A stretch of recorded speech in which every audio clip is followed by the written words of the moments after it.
Thanks so much for joining me for this session of Dr. Plotzker's Mind. Thanksgiving approaches.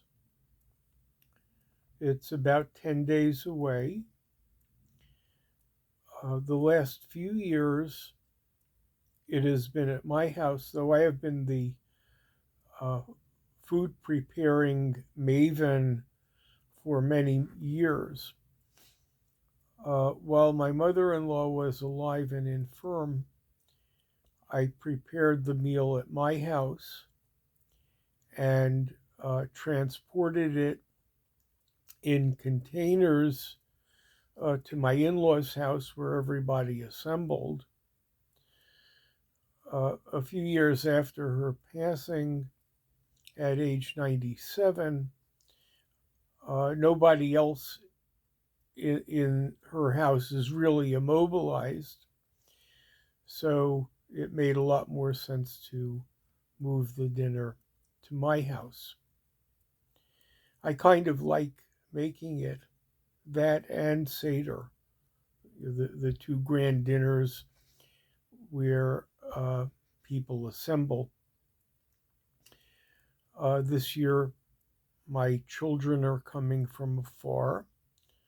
We will arrange to pick their aunt up and transport her from her house to our house and back while I handle the food.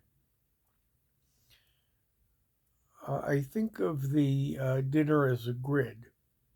I make 9 boxes, 3 by 3, and a category for each. And then with each category, I explore my cookbook collection.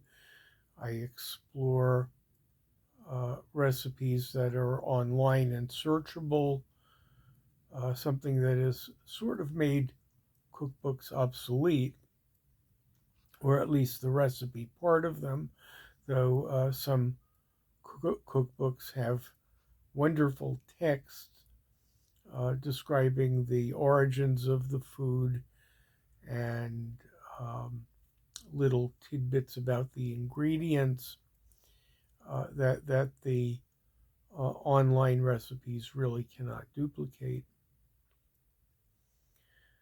So I filled out my grid. I made the menu. Uh, I then took the ingredients list and made a shopping list.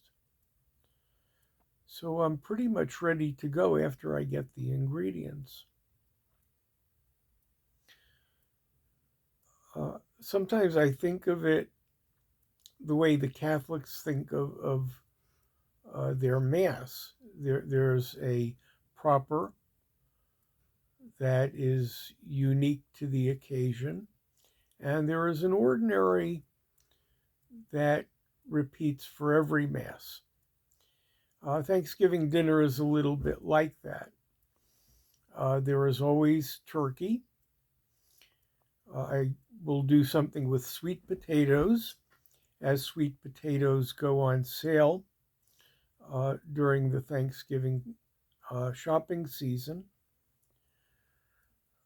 I make my own cranberry sauce from a package of cranberries. It's surprisingly easy to do.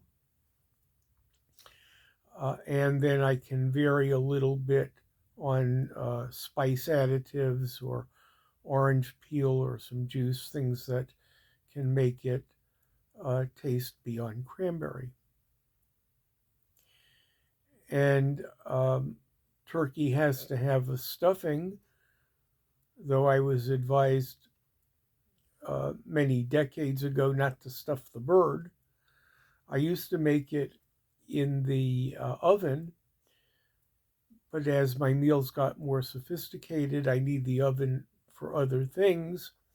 So I've been making it in the crock pot where it comes out quite well. And then we have the proper. We start with motzi, but the form of bread that I make for the motzi varies a little from one year to the next. The appetizer is different every year. I've never quite come up with one that I'd like to repeat every year. The soup varies. Uh, Many years it's a chicken soup made with a carcass left over from the last Seder. But this year I'm going to do something a little bit different. The vegetable is whatever is on sale.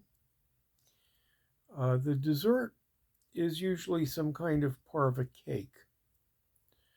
Though not always. I have made poached pears. I've wanted to make apple strudel, but the price of phyllo has gotten a little beyond what I'm willing to spend for it. So I've not made apple strudel in a long time. But this time I'm going to make a cake. So that's the dinner. The game plan is set. I'm expecting the guests to all have their travel arrangements and look forward to a planned preparation requiring many steps and an elegant table and the enjoyment of the people who come. It's one of the principal pleasures that I look forward to now as an empty nester and as a retired person. Thanks so much for joining me for this session of Dr. Plotzker's Mind.